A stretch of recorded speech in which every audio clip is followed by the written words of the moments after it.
Hello, I am back again. I'm gonna try a little bit different format today. So tell me what you think about this. We are always trying to switch it up and just get a little bit better as we grow, as the videos get out there a little bit more. And so we're gonna try something different. Let me know what you think.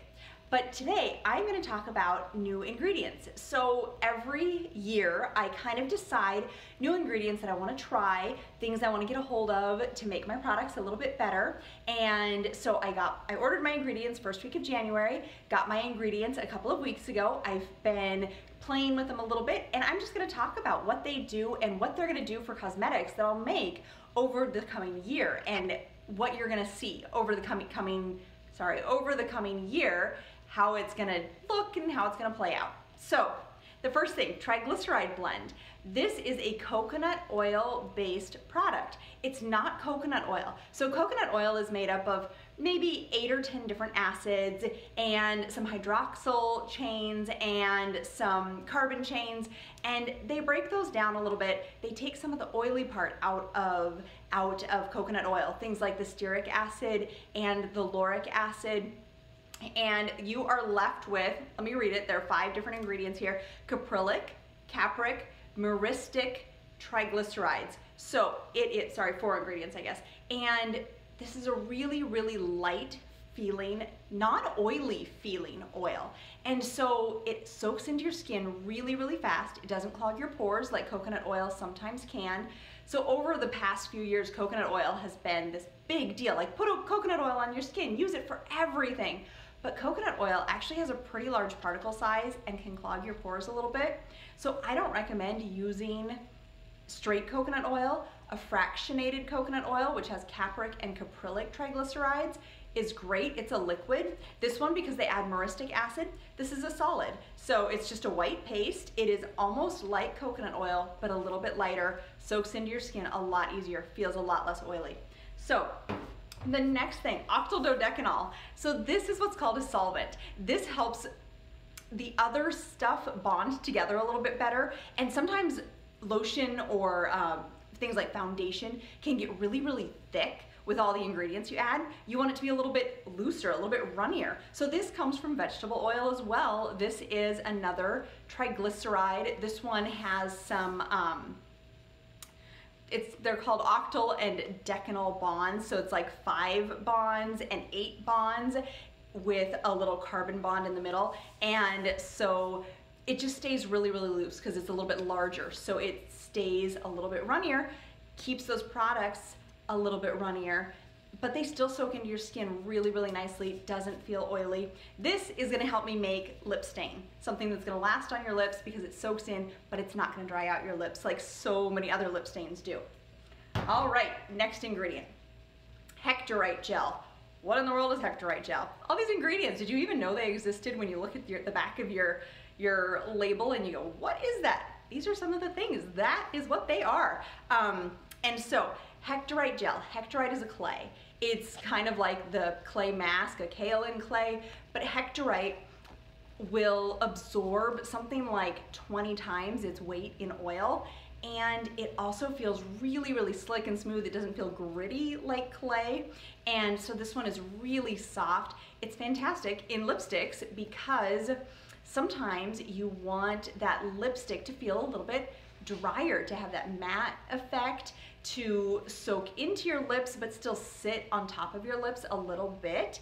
And so that's what hectorite does, where it helps absorb that oil so it doesn't feel so oily and greasy, and it helps to form a film on your lips. So hectorite gel. And the reason, I guess I should say it's a gel, is because it's mixed with fractionated coconut oil, which is capric and caprylic triglycerides. So back to that first ingredient we talked about. So here is one of the things I talked about a few weeks ago, super duper excited about. This is vitamin C. So I have 2 kinds of vitamin C. I have the tetrahexadecyl ascorbate, and so this is bonded with something like octyldodecanol, and so it keeps it really, really stable.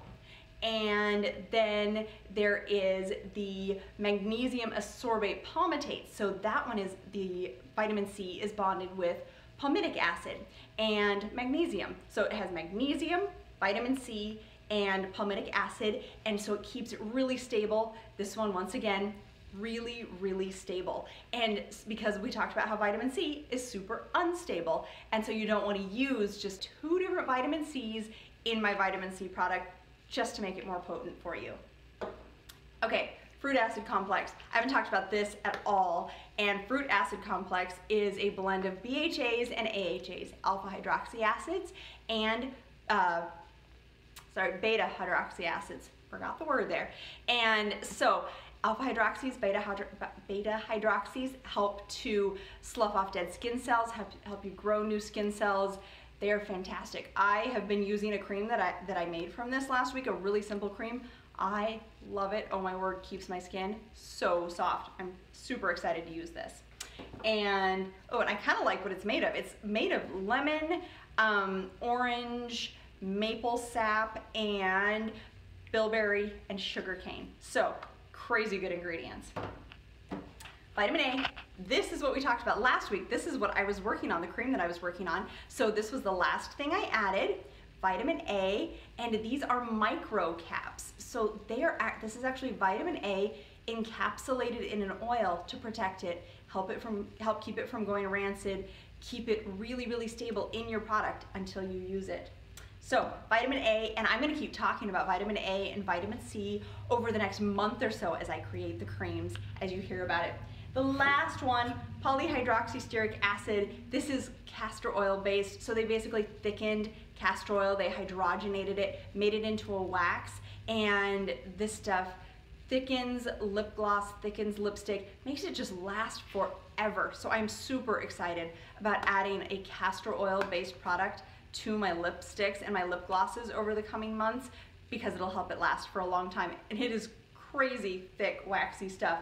It's been kind of fun.